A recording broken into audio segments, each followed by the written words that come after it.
दिल्लीमध्ये काँग्रेसच्या बैठकीला 6 खासदारांची अनुपस्थिती आहे। त्यांनी दांडी मारली आहे। 16 पैकी फक्त 10 खासदार बैठकीला उपस्थित होते। बैठकीमध्ये अनेक खासदारांनी तक्रारींचा पाढा वाचलाय। खासदार प्रणिती शिंदेंबाबत इतर खासदारांनी नाराजी व्यक्त केली। काँग्रेस प्रदेशाध्यक्ष हर्षवर्धन सपकाळांच्या उपस्थितीत झालेल्या बैठकीला खासदारांनी दांडी मारली आहे। खासदारांपर्यंत सूचना आणि माहिती पोहोचत नसल्याची तक्रार सूत्रांनी केली आहे।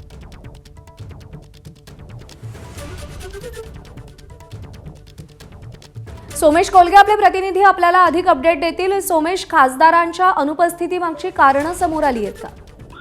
प्रज्ञा, निश्चितच खासदारांनी अनुपस्थिती दर्शवलेली आहे। काँग्रेस प्रदेशाध्यक्ष हर्षवर्धन सपकाळ यांनी दिल्लीमधील सर्व काँग्रेसच्या खासदारांच्या समन्वयाच्या दृष्टीने एक महत्त्वाची बैठक काल घेतली होती आणि या बैठकीला 16 पैकी फक्त 10 खासदार उपस्थित होते, तर 6 खासदारांनी अनुपस्थिती दर्शवली। तसंच या खासदारांमध्ये समन्वयाची जबाबदारी ही प्रणिती शिंदेंकडे देण्यात आली आहे। तरी सुद्धा काही खासदारांच्या म्हणण्यानुसार त्यांच्यापर्यंत निरोप किंवा मेसेज पोहोचत नाहीत, तसेच समन्वय व्यवस्थित होत नाही, अशी तक्रारही प्रदेशाध्यक्षांकडे खासदारांनी केल्याचं कळत आहे।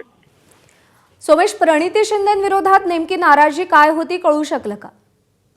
या सर्व खासदारांच्या या गटाचं एक प्रकारे महाराष्ट्रातून समन्वय करावा असं प्रणिती शिंदेंकडून अपेक्षा आहे, परंतु प्रणिती शिंदेंकडे ही जबाबदारी दिलेली असताना सुद्धा खासदारांच्या म्हणण्याप्रमाणे सर्वांमध्ये समन्वय नाहीये आणि त्यामुळे काही निरोप, काही मेसेज हे खासदारांपर्यंत पोहोचत नाहीत आणि त्या अनुषंगाने या खासदारांनी या तक्रारीचा पाढा वाचलेला आहे प्रदेशाध्यक्षांसमोर।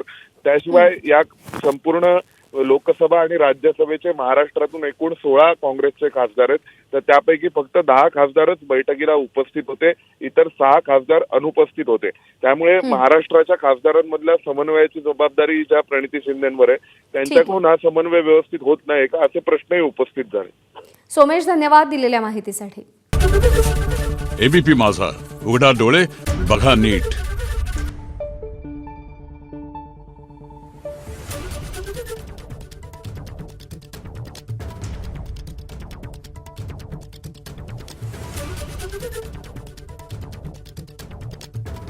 Thank you.